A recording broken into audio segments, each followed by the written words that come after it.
Good morning. Good afternoon. Good night, and welcome to Jazzy Conversations. I'm Teef. And I'm Gigi. And we're excited to be here. Listen, thanks for checking in.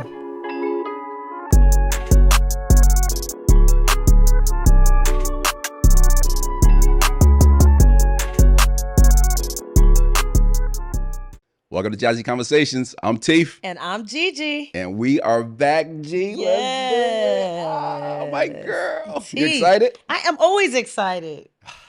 Now listen. Yeah. Before I came here, it was two things I was doing. I know what you were doing. You know what I was doing. I was looking back over the Super Bowl, which was a great game. Yeah. And I was watching my Lady Huskies. Oh, You know I got to watch my girls. that's You know I got to watch right. my girls. Yes, yes. But listen, check this out. Mm-hmm. Now, I thought about this because I said I love playing my games with G, and I love catching you off guard. You do. In a fun way. Think you enjoy it. I do. In a fun way, because your reactions are like, wow, this is fun. Okay, today's questions. Let's see. I'm buckled in. Give me, we may be able to do 5, but at least give me 3. 3 of your absolute favorite Disney movies.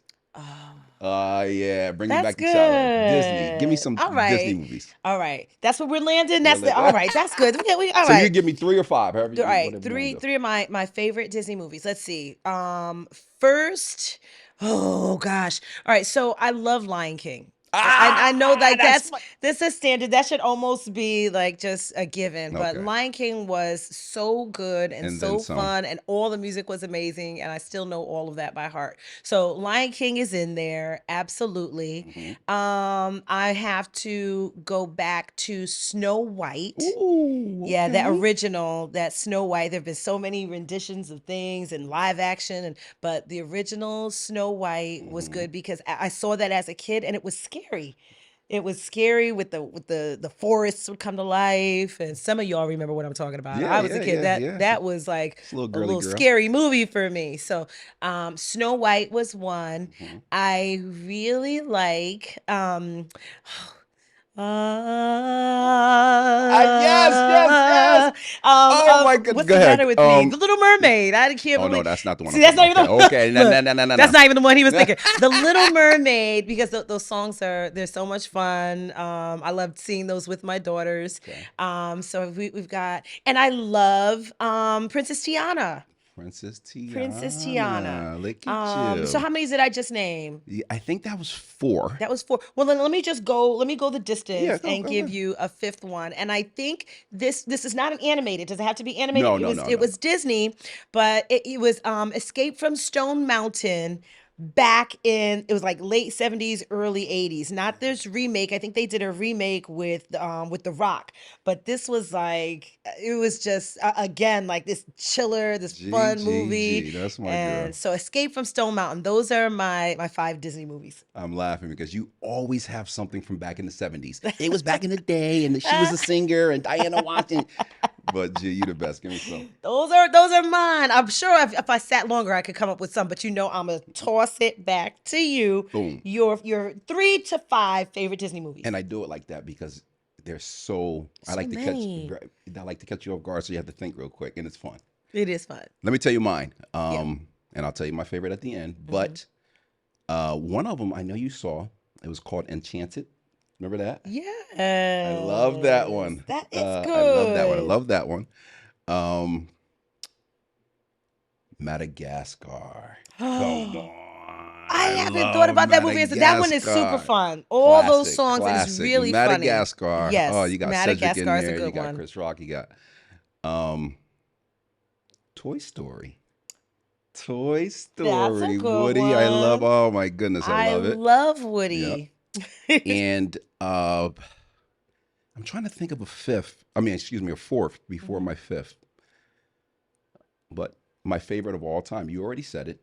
Everyone's pretty much favorite is The Lion King. I mean, The Lion King is like my absolute it's just so favorite good. of all It's time. So good. The message, everything. I love it. Love everything about it. So I tried to catch you off guard, and they were all good answers that you gave me. You almost stumped yourself. I did. That's how 'Cause good these questions I are. can't even catch. I'm thinking of a fifth one, and someone's gonna, someone will text you later and say, "Oh, you should have said," Yep, you yep, know. yep. All the time. Thank you, people. Listen, we have an amazing show today, but before we do that, G, give me some of that. Amazing guest, Yeah. personal friend to the show, ladies and gentlemen. I hope you're ready. You ready? I'm ready. Here we go.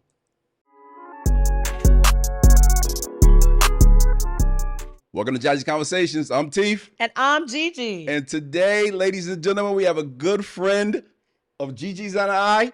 Welcome to the show, Professor Rich Hanley. Rich, welcome to the show. Oh, it's great to be here, Teef and Gigi. Oh, I'm a big fan. Oh, thank you so much. Thank you so much. You. And we know you check out every show, and that means a lot to us. That really means a lot to us. It sure does. Well, I learn a lot. To me, it's like going to school. I learn a lot about life. I get some wisdom that I otherwise wouldn't get, And even though I'm an old dude, I can use all the wisdom that's available. We can get it all, soak it all up, get wisdom. You're a very smart guy. And listen, here's a trick question. So before the show come on, because I know you watch every show, do you be answering our questions? We play our little game. Do you answer the questions? Yeah. Think of your own. Yeah, we had a good one today. We had a good one today. So when you watch your show, you'll be able to answer those questions. Listen, I want to tell G real quick how we met, which is very important. And Gigi and I, so you'll know, we get together every single week, sometime for an hour, 2 hours, 3 hours, to go over the show. And we really go over it. We really dive into it in regards to the guests we're going to bring on, the order we're going to bring on, et cetera, et cetera. And when your name came up, I always say, listen, when you meet this guy right here, you were one of the very first people, when Gigi and I sat together and came together with this podcast, we had a list of people in the beginning of who we wanted to bring on the show. And you were one of the people that I said, I'm going to give a call to and see if he'll be interested. And your response was right on. And I want to say in front of the world, thank you. I sincerely appreciate you, because as soon as I told you what we were doing, you was like, I want to be on it. Put me on. Let's do it. Yeah, he did share that. You're in on the ground level. Yeah, I want to be. Yeah, I like to be part of winning teams. Thank you so much. That means a lot to us. And so we wanted to just, go through the background. I want people to know who you are, because you're such a great guy. You've been at the university, Quinnipiac University in Hampton, Connecticut, for a very long time. People around the state of Connecticut know who you are, but people in Los Angeles, possibly not, Ohio, Philadelphia, South Carolina, et cetera, et cetera. Right. So we want to go through the entire, background of yourself. The process. Gigi, give it to me. I love it. So we'll just start out. Can you just give us a little background of yourself, where you're from, siblings, background, et cetera, et cetera? Yeah, I'm from New Haven, Connecticut. I was born in New Haven in 1956. Went to grammar school at St. Boniface on Audubon Street. And I'd like to report that we were the city parochial league champions. Look at you. Oh yeah, I don't know. You never forget those wins. We try to forget some of the losses, but then we moved up to Meriden, went to Platt High School in Meriden, played football, ice hockey, CYO basketball, and track, which is a three-sport letter person, and wow. Then I stayed local. I'm a local guy. I like New Haven. I just like the vibe. I just like the whole thing. So I went to the University of New Haven. Then I went up to Wesleyan. Okay. And then I started a career as a journalist. In Connecticut, and moved up the ranks, up to Time Magazine in New York. Wow. When I was there in the 1990s. I know it's the top of the game, so it was really exciting to be there. But then Quinnipiac, I had been teaching at Quinnipiac until I went to New York. Okay. I've been a professor at Quinnipiac as a writer, and writing and teaching, doing all that stuff. Always had to have a hustle going on, the bills. And then I kind of just went to New York and just focused on the writing and the producing of PBS documentaries, that sort of thing. Okay. And Quinnipiac called in 2000, 2001 and said, hey, look, we'd like you to come as a full-time tenure track professor. We're starting a new program. We think you'd be the guy to help us launch it. And because you have national connections, you can help our students. And I said, okay. Yeah. So I went for it and returned to Quinnipiac in 2001. and have been there as a tenured professor and living in the area since then. And it's been quite the ride, been quite the journey. Wow, that is quite a journey. I love that with what you share, like this all season sports. You were doing it all. Yeah. I like to be outside. I like doing things. I like playing different sports, Hmm. Teef and I go way back on that. There On you that go. score, playing street ball over at Wilbur Cross Yeah. for Oh. years. Yeah. And so, Tell a little bit more about yep, that. yep. Did this guy cheat or like how does he play? He, And he so I had, was going to tell Gigi that he story. was Go one ahead. of the young guns. He was the young dude. I He didn't really have to was. cheat. Timers, Rich, Paul I was, Hopkins and that crowd, Rich. Barnes. You remember those guys? Our friend Kevin Livingston, who's in Los Angeles now. Oh, wow. Yeah, I stay in Wow. touch. Yeah, we stay in touch for all these years. Kevin's a comedian in Los Angeles, doing very well. He Wow. comes back on occasion to New Haven, but you remember Kev, right? Absolutely. Absolutely. Let me just tell so let me tell everyone real quick. So Gigi just asked. So Mhm. you'll know, he and I met at our high school, Wilbur Cross, Wilbur Cross, playing pickup Governors. ball in the summertime. Now listen to me. This is Yeah. very important. When I met this wonderful individual, Mm. I was 16 years old. I No, didn't, I this didn't is know that y'all this is went quite that far yes, back. very Yeah. important because he has gone on to have a tremendous career. We're kids Mm-hmm. playing pickup ball, and the relationship that he and I built back then, we will only come in contact every blue moon with each other, every few Mm-hmm. years, maybe 3 years, 5 years, et cetera, Mm-hmm. and we'll see each other. Now, when I told him about this podcast, and I Yeah. said, "Listen, my partner and I are looking to bring on certain guests," before the numbers started rising, Mm-hmm. Mm-hmm. out of the three people, Dr. Joyner, Mayor Elliker, he was the third one that said That's immediately, fantastic. absolutely. I love it. And prior to that, we didn't speak for several years. Am I correct? It's been longer than it should be. Yeah. Yeah. Yes. We Yeah. Yes. were really tight. I was a little older. Teef was the young, Yep. the young star there who could go dominate the game because he had the young legs, the young attitude, the young spirit. We had a lot of laughs, a A lot of lot of fun. laughs. A lot of That laughs. sounds right. That sounds accurate. Afterward, there's some pretty fierce battles because Yeah. it was, you always stay on the court if you win. Yeah. Absolutely. So the games down there were some really good guys like Phil Gamble, Yes, Phil. Yep. on Star. I Yep. still stay in touch with Phil. Oh, wow. Yeah, he's down in Washington. We went back to the Washington D.C. area. Okay. Yeah, so we still stay in touch. But there are some really good ballers there, and we had some really, really competitive, spirited games. But everyone always laughed at the end, and we always would sit around afterward on the court. The sun's down, it's getting dark out. We all sit on our cars and just talk sports and talk life, and Absolutely. and it didn't matter how much older I was than Chief. Chief was one of the crew. I appreciate that. Yeah. He And had that a maturity relationship. beyond his years. He always had a maturity beyond his years, and was always interested in life and what to do in life. And just had a multitude of interests. He just really just fit in with the conversations of us old timers. Yeah. That's the Teef I know. We had all gone to school together. Yeah. Yeah. I Yeah. appreciate that. Now, Yeah. when it comes to the other side, this is why I have my partner next to me. She was in the AP classes. I wasn't in those classes. So we're gonna dive into the writing part and the journalism part, Yes. and I want to get that part going. So you graduate from UNH. What year did you graduate from UNH? 1978. 1978. Okay. So after you graduate, what happens after that? What's you graduate, you get your bachelor's. What's the next step?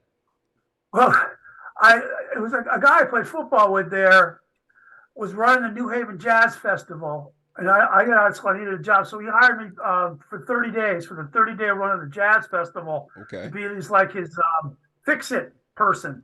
The vendors needed propane. I'd go over there. They had some problems with some of their equipment. I'd go over there and fix it, and just kind of run around all day. And then I worked with the kids to sell programs, that sort of thing. But by July 31st, the festival was over, and I was done when I was looking for work. Okay. I didn't have a car, didn't have a job, just had student loans. I gave myself. I said I got to find a job, and I was really lucky to get one as a sports writer with the Record Journal newspaper in Meriden. And then I was doubly blessed because I got to cover college basketball. Ah, look at Yeah, you. that is a Nice. blessing. And And it this is wasn't pretty much just right out of regular college, you're any saying. college basketball. It was the Big East. Wow. UConn, Syracuse, Wow. Seton Hall, St. John, In the Oh. 90s. College. No, And I was this is in the late 70s, early 80s. late 70s. And this, Oh, Yeah. yeah, yes. So these are yeah, exciting times. and I'm just a year or two older than the players. So Oh. players all looked at me and said, he's one of us. Oh man. Yeah, You know, he's one of us, They right? knew, they saw, that I was young like them and I just got out of the college experience. So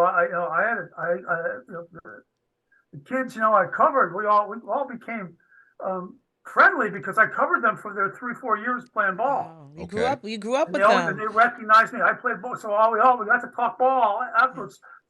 Some of it on the record, some stuff off the record. We always made that clear that some of the stuff was just friends to friends. Yeah. I got to meet a lot of great players like Eric Sandifer of Syracuse and whatnot, covering those games. And I did that for a number of years, but I was really fearful of being typecast as a sports writer Okay. because I wanted to expand into different areas of life. I wanted to cover the whole spectrum of life, not just sports. I love hoop. I loved writing about it. I love the people I covered, the players, the coaches. They were magnificent people, smart, really funny. I guess we got along well, but I said, I got to expand my range. So I went over into news writing and then worked my way up through magazine writing. And then PBS wanted me to write a documentary. So I got into television. The first documentary I did was I tracked down the kids who won the 1965 Little League World Championship. See what happened to their lives. They're on top of the world at 12. So Rich, What became of them, so Rich, so you start out as a sports writer, and you're still in New Haven, Connecticut. Yeah. Is that transition to Manhattan right after that when you started writing for No, PBS? that was a few years later because I discovered this thing called a computer in the late 80s. Okay. You discovered it along with the rest of the world. So Yeah, and I started teaching myself how to code. Oh. Just because there's just something I just thought I was very interested in the kind of interface between writing, news, and the future of news through the computer. And I hooked up with a company called Prodigy. I don't know if you remember it. It was the venture between Sears and IBM. Okay. Based in White Plains, New York. And I was part of their news team. I would write long form feature stories. Wow. And it was $25 a month to subscribe. It sold ads, and it was the first or one of the first internet services before the World Wide Web came out. It was an internet service. You had a 2400 baud modem, and I would write stories for that. And I really understood at that point the relationship of the internet and information and how the internet expanded access to it. And because I knew how to code, I could do certain things with content. And I started getting a reputation as someone who knew the internet. So when the World Wide Web took off in the early 90s, I kind of had a choice of where to go. And I ended up going to a company in Danbury, Connecticut, because I'm a homebody. I like my little area here. Yeah. New England. That's right. I like New Haven. I could always take the train into Manhattan or White Plains and stuff, but I just like New Haven. So I go to this job at Grolier, and it's an encyclopedia company. They had put the encyclopedia online. They wanted somebody who knew news to kind of create a new interface, so the encyclopedia could be an everyday thing, not just something you look for. A volume that you buy every other year, right? That's exactly right, Gigi. Exactly right. So we worked on that interface, and I started building products based on connecting the encyclopedia articles to news. And that got me noticed. But the New York Times was interested in me. Time Magazine was interested in me. Microsoft actually did an interview with me because they kind of really saw what we were doing as something they wanted to build. And interestingly enough, you guys will get a kick out of this. A programmer and I, named Hugh McNally from the Bronx, we came up with the first live regularly scheduled video talk show on the internet in October of 1995. Look It at was, Look at that. you. yes, That is it was, impressive and a piece of information I did not Yeah. know. yeah. What Wow. was We, it in fact, called? ABC tried to claim that it had the first, but our fans shot back, said, no, these guys, two guys on a couch. Wow. What was it? What did you Camera. call it, Rich? It was a parody of sports. It was called The Sports Show, and we basically would talk football and Wow. basketball, Wow. and whatnot. It took kind of a Chicago atmosphere, like the Bears. And we called it The Sports Show. Remember I, that I had the ability to imitate people, so I would imitate the coaches like Mike Ditka and stuff. And we actually learned a lot about video online and the content you need to get viewers online. So we were the first to do this regularly scheduled video talk show. We got into a book. It was NASA and Us on how to use video online in the mid 90s, before the internet really took off. And we learned to do things, multi-cameras, went from black and white to color really quickly, understood bandwidth issues. That's And Rich, I have to say, like your story is it's fascinating because yeah. I mean you started off really being very interested in arts, and I think something to highlight is this ability to be innovative and grab an opportunity, because this internet and this World Wide Web, people knew that it was coming and it was going to change the face of how we engage, but you really got in there and followed the interest, which I think is something that I hope our listeners would really catch Absolutely. on. Like Oh there's yeah. like follow these interests that you have and develop skills in them, because that really paved a way for you for looks like decades. Oh, I tell you, Gigi, it paid for my retirement plan. Hey, That's a listen. beautiful thing. Just having the ability to adapt and look at the world as in terms of possibilities, Hmm. not in terms of what was once, That's right. but That's what amazing. is ahead. Hmm. And I was very blessed to have that attitude. Um, that really comes from my mom. God rest her soul, Mm. because she always surrounded us with books. Hmm. We had a big family. There were 7 of us, Oh, okay. and unfortunately, my parents got divorced. My mother kind of had to raise us on her own, Hmm. and we've all been very successful in our lives, and it's because of she surrounded us with education, Mm. uh, Hmm. Beautiful. and made sure that we read stuff and were able to communicate ideas effectively, and we have conversations around the dinner table and that sort of That's thing. right. So All of that Beautiful. I've matters. been, I really, my life is just one blessing after another. I love that. I'm just kind of meat and teeth, blessed by that. And it's just having these blessings and recognizing them as blessings and remaining humble, you know, at all times, that anything I have could be taken away by anything. And that Rich, I you're a just, great guy. Great guy. Absolutely. I Now, are you think the? I'm sorry, no, no, Chico. I just have to say this. This is probably the episode that we can count the number of word blessings over and over again. Oh And my I love goodness. it. I love it. Yes. Like just say it over and over again. And I love that you described it from the very jump. Even getting that first job was a huge blessing, right? Mhm. No, people don't yeah. usually come out of college That's beautiful. and get the kind of journalistic job that you had. Like so you have been blessed. That's Yeah. right. Yes. Absolutely right, Gigi. Yes. And I think what my mom taught me was to recognize that life is a blessing, Mm. and that you treat everything as, even the bad stuff, Mm-hmm. Hmm. when things don't go your way, treat that as a blessing as That's well, right. because it's a moment, where you can learn it. The Lord is testing you, and that sort of thing. So I've always lived my life that way. Yeah. Um, and it's helped me get through some tough times. I've made some mistakes. Hmm. We all do, and I've been able to recover, because I said, well, that's a blessing there. I'm Gonna gonna squeeze the make blessing up out for of it it. some way. That's right.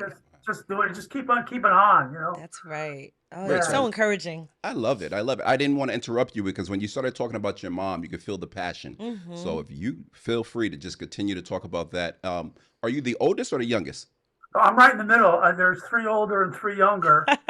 One of my brothers is a Roman Catholic priest Okay. who went to actually join the military as a military chaplain. Okay. He's now retired. Another brother works for the FBI as an analyst in counterintelligence. Hmm. Another brother is a chief of police up in Middlebury, Vermont, very chill college town. So he just kind of just kicks back and just looks at the deer and the bears and stuff. He's gonna get you.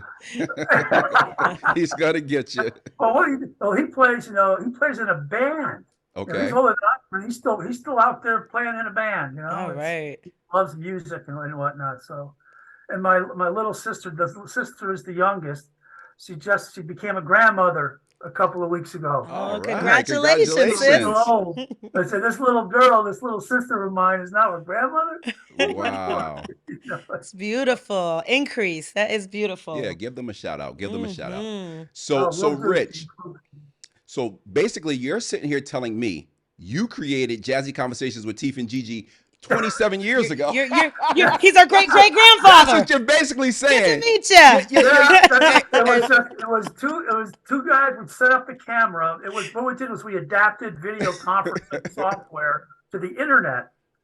And we just set up the camera and sat on a couch at this office. When everyone had left, we put the lights up, and then we would just start talking football. And we had a worldwide audience of people. We had people from Russia, folks from the Middle East, folks from all across the United States would just find us and would log on and communicate with us. Wow. That is brilliant. In fact, innovative. It wasn't a thing. Absolutely. Mhm. Worldwide Web. Listen to the words you're saying, World Wide Web. Right. Yeah. I heard from one of our listeners who was one of the first to come in 1995. He sent me an email, because I'm easy to find, through Quinnipiac University. And he said, we taught him stuff that he's applying now. I'm like, whoa, that's a long time ago. I hope you updated it a bit, so. That is amazing. It was quite the experience. And from there, because I understood the internet and media companies were interested in the internet, I joined Time Magazine and wrote and produced content for Time Magazine. Wow. Okay. I had an office overlooking Radio City Music Hall, which was kind of cool. It was neat being in Midtown Manhattan. He was on 49th. Yeah, it was just the vibe of the whole place. That's right. There is a vibe. That is a vibe. That energy. Wow. Let me ask you, Rich.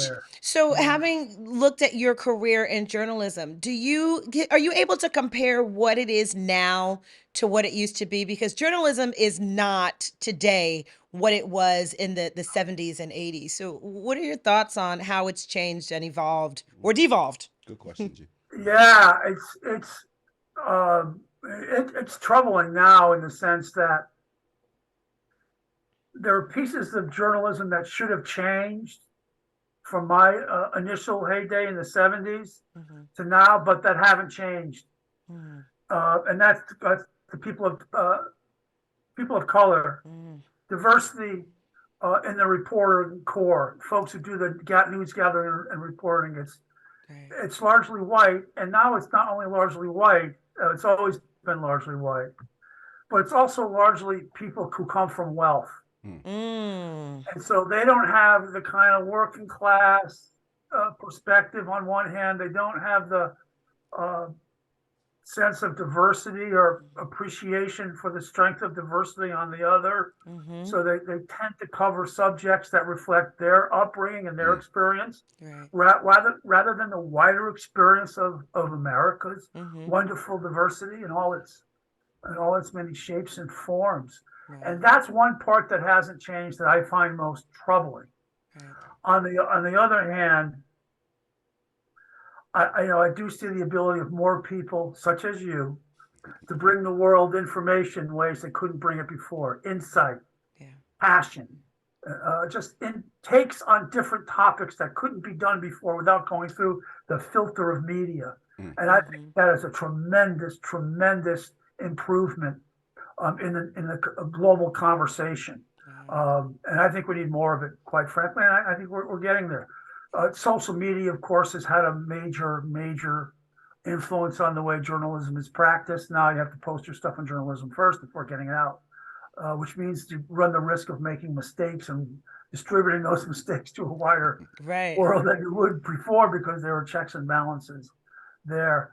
But I still, I think the sort of opinionated journalism, which is important and has a place, Mhm. definitely need it, has sort of overwhelmed the objective reporting that is necessary to make sure that people stand at arm's length from news to cover it, and so in that way, their internal biases will be checked. They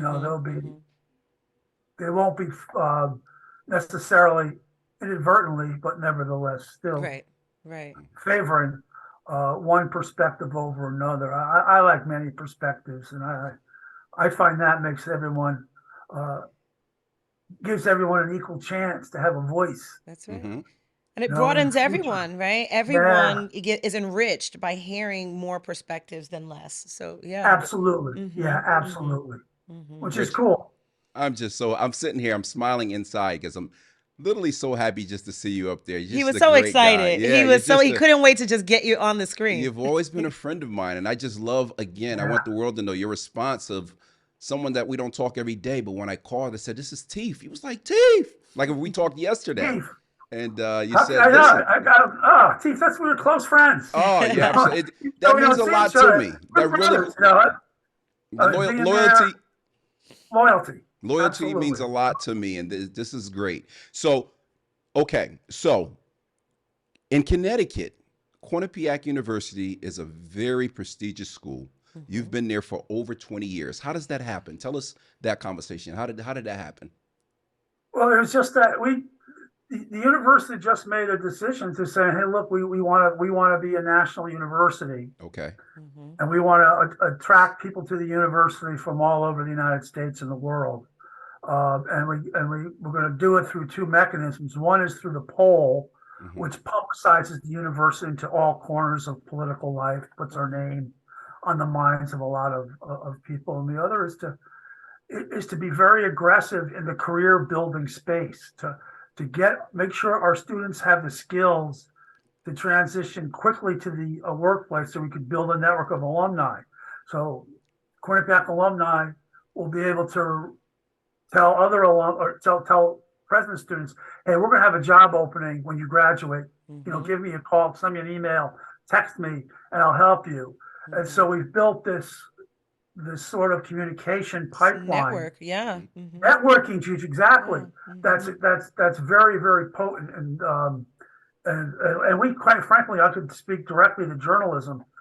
I mean, we dominate the local news. I mean, we have a number of people working at Channel 3 in Hartford, Wow.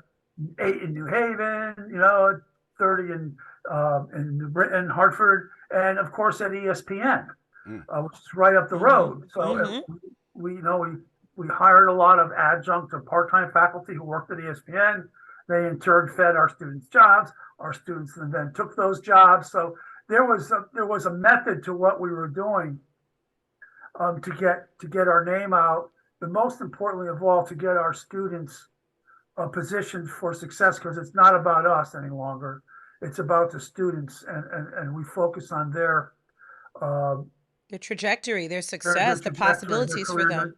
Yeah, because it's the world, and like right now, even with the emergence of AI, with ChatGPT, we're not afraid of it. We want to teach students how to use it. For example, I've already adapted it because I'm used to technology and I'm familiar with it. I've already adapted AI into one of my journalism classes through a process. Sorry, Rich, can you just, okay, there you go. Yeah, through a process called prompt engineering, how to write the best prompts to get the best results, not for plagiarism, but for research. And the unique thing about that, I just saw an interview you did maybe 2 weeks ago on this, right? Yeah. That's one thing. That was another part of the plan, was to get me out in front of the media a lot, because it's like anything else. Once you're in the business, you run into everybody. So everybody has run into me, and I've run into them over the years throughout the country and the media, and actually throughout the world. And over time, they started calling me for my opinions on stuff. So I was in, LA Times, Chicago Tribune, AP. The French press showed a particular interest in me for some reason. I understood. You've got the goods, Rich. You got the I goods. You understood got the the language a goods. little bit. I always, the key was not necessarily what I said, but how I said it. Because what I said fit into what they needed for the story in terms of length. Okay. So if I was doing TV, I knew they needed 15 seconds. So I would compress my ideas into 15 seconds. If they needed 30, I would do 30. If it was like a Fox News show or doing an interview for 5 minutes, well, I knew I had more time to elaborate on things. If I was doing an NPR show, I knew I had a lot of time to elaborate on things. So I was always mindful of the medium in which I was operating. And I just worked to that to get the most important elements of the message I wanted to convey out to the people, Right. To help them better understand the world as best as I could. Well, it is clear that the leadership at Quinnipiac got it right in recruiting you and getting you on the team. So you're Absolutely. clearly a huge benefit to the Quinnipiac community and the journalism department in particular. And you are a pillar out there. You are a pillar. Yeah. Rich. I'm just to get old, you become a pillar of salt. So, Rich, this. Just don't look back. She just came from church, too. So she's always on her A game. Always. Always. Wow. Rich, so this is open dialogue time. We want you to tell us where people can find you. If you're working on any books, where you're going to be, anything going on in your life, this is your time. Tell us what's going on. Well, right now we're just in the middle of the semester. I'm working on a project on AI and its impact on journalism moving forward, and its impact on search engines. I'm writing a piece right now, an op-ed piece about that the whole idea of search is going to change dramatically in the next 6 months. Okay. And it's going to upend the way we ordinarily do internet work. And we just got to know how to do it right. So the results will be beneficial for everybody. Okay. I just want to make sure that AI and the lessons of how to operate within a universe of artificial intelligence benefits everybody, and we don't leave anybody behind. We don't just do what we did in the first days of the internet. That thing just raced ahead of people, particularly people in rural areas, people in urban areas, and we weren't thinking of its impact. That folks need access to this to succeed, and it's our job to get access to people so they can succeed and not leave people behind. So that's what I'm aiming to do with AI now is to take the lessons we learned from the 90s and the internet, how we just raced ahead of everybody, and say, no, let's slow this down, and so everyone's on equal footing here. Let's make sure everybody has the same opportunities to thrive in this environment and to innovate. Let's not leave those those ideas that are not so visible behind, because the people aren't as visible. Let's make sure people are visible so their ideas can be visible and we can all benefit. Yes. I have to say that in this really short period of time, your ability to connect this artificial intelligence and the technology gap to the humanistic side, to the human side of things, and really making sure that people have access is so critical. Like, that's one of the pieces that after talking with you today, Rich, that I will remember, like making sure we don't leave anybody behind. And so I'm so glad that you're doing that work. Thank you, Gigi. I've just seen the results when we do leave people behind, and it's tragic. It's not good. A lot of smart people, with a lot of great ideas, who don't have access to express those ideas, and we can't allow that to happen. We all lose out. We all lose out, right? Yeah, everyone loses. Everyone, the world loses, and we got to make sure that doesn't happen. And we know it shouldn't happen, and we know how to make it not happen. That's so right. let's do it. So let's make sure this does not happen. We're not going to forget. Gigi has 3 important questions to ask you. Yes. Okay. Question 1, question 2, and question 3. Your number 1, number 2, and number 3 favorite podcasts that you're listening to. Starting with number 1, Rich. Well, it's this one. Oh. And what's the name of it? Jazzy. Jazzy Oh. Conversations. Come Oh, on. there you go. There you go. He said Yeah. the accurate name. Yes, he did. Sometimes people don't get it And right. You got it right, Rich. I like Malcolm Gladwell's podcast. Mhm. Okay. He's the writer, because he just delves into topics in depth, and Mhm. I'm really, really interested in that. And the third, it's got to be sports. Mhm. I like, I'm a football fan. I like the pro football talk. I just like the way they delve into things, Mhm. different areas of the game, but with a piece of expertise that I would not know about until I heard it from them. Yeah. This is a I'm not, detail-centric I'm guy. not very big on some of the political ones because they just start ranting and raving. Okay. Mhm. Mhm. And so I kind of avoid those because they turn out to be just a waste of time. Yeah. It's a ranting and raving. They're giving speeches with no content. Yep. Yep. So I want content. I want to get better. I want to, I want to get smarter every day. So I tend to pick things that help me be a better person, and help me, just better at all things in life. You're a smart guy. You're a Yes. great guy. And again, on behalf of Gigi and myself, welcome to Jazzy Conversations. Thank you so much for being on the Thank you, show. Rich. We will have you back, Rich. All right. Oh, I would love it, team. I can't tell you what a blessing and joy Yes. to see you. Oh, you too, my friend. You too. My God, for those days at Wilbur Cross. Thank you I so still much. got it. You still got it. You still got Still it. got it. Hey, Oh. have a good night. Take Yes. care. Thank On you. behalf of Jazzy Conversations, I'm Teef. And I'm Gigi. Have a good night, Rich. Take care. Oh, gee, another one. I knew you'll enjoy him. Listen, I knew I was going to enjoy him based on just your level of excitement, getting him on the screen and connecting with him. Because he's such a good guy. Genuine. Thank you. You know Genuine. people from back years ago that you run into, and it's truly sincere. Mm-hmm. The laughter, the conversation. You could tell that with him. Every time we see each other, it could be several years. Yeah. But it's always, and what meant a lot to me was when I reached out to him, as you know, because there's certain people you've reached out to, his reply was like Renee's. Yeah. Like, Absolutely. I don't need to know anymore. You need me to be there. I'm on it. Yeah. And so that meant a lot to me. He didn't wait until, let me see your numbers and then let's see. Right. No, he was like, I That's want it from the beautiful. beginning. That's beautiful. So And that those was great. students at Quinnipiac are really fortunate, blessed to have him. Absolutely. Yes, Absolutely. yes. Well, what we're going to do Friday night. Oh, you know where we're going to be, over at Tavern by the Hall in Tavern by the Hampton, Hall. Connecticut. And guys, come on down. Listen, we're usually there, Gigi and I, having a good time, pool, karaoke, having a few drinks, something to eat. It's a great place to be. So please come on down, 2345 Whitney Avenue, Tavern by the Hall. All right? Listen, we'll see you next Wednesday at 6 p.m. We have an amazing guest coming on. Oh, yes, we do. All right, all the way from the West Coast. Check us out, all right? On behalf of Jazzy Conversations, I'm Teef. And I'm Gigi. Have a great night. Take care.